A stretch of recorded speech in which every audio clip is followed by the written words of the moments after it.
dan Gerindra pun sudah memutuskan memberi kepercayaan kepada saya untuk menawarkan diri kepada rakyat Indonesia sebagai pilihan untuk tahun 2024 maju ke pemilihan presiden.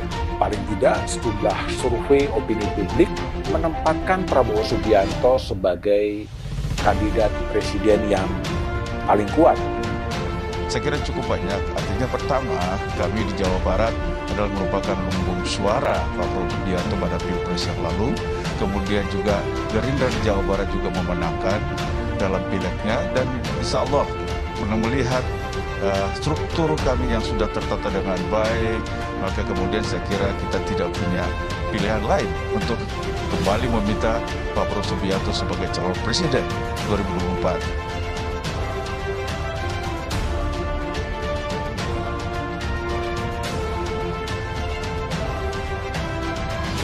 Berkah kode endorse Jokowi untuk elektabilitas Prabowo.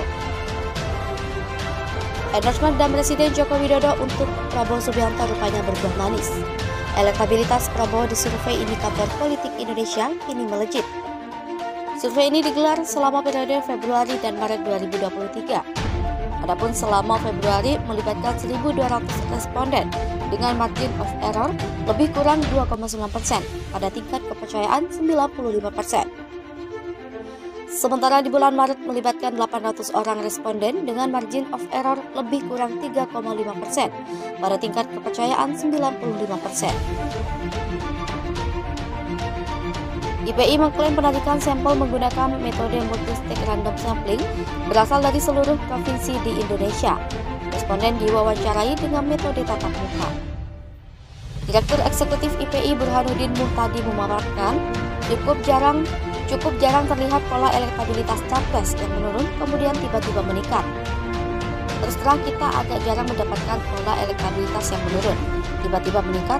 Ini kan elektabilitas Pak Prabowo setahun terakhir, cenderung turun kemudian tiba-tiba meningkat dalam beberapa bulan terakhir, kata Burhanuddin secara virtual Minggu 26 Maret 2023. Efek dukungan Jokowi. Burhanuddin menyebut Jokowi sudah menyampaikan dukungannya ke Prabowo sejak November tahun lalu. Bahkan hal itu disampaikan secara terang-terangan. Jadi kita coba cek ada tidak efek Jokowi. Dan sebelah kiri adalah gambaran Jokowi endorsement pada Prabowo. Pak Jokowi kan semenjak bulan November berkali-kali mengatakan, kodenya selalu terang benderang menyebut 2024 jatahnya Pak Prabowo, nenteng Pak Prabowo kesana kemari, tutur Burhanuddin.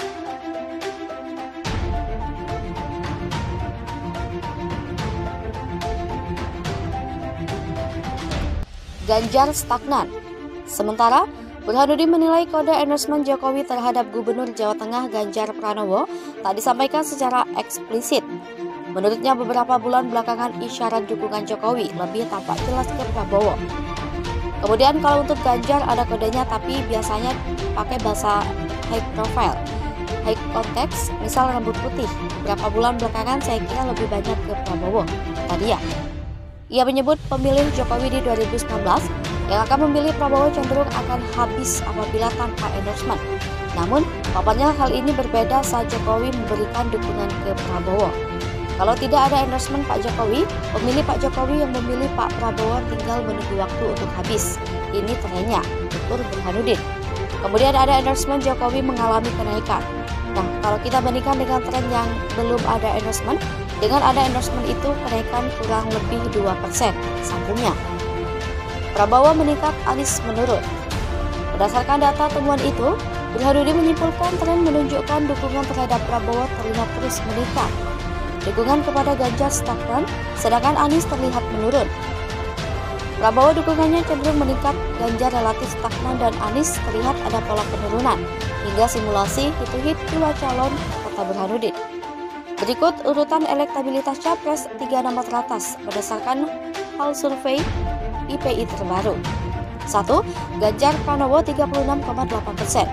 2. Prabowo Subianto 27%. 3. Anies Baswedan 26,8%.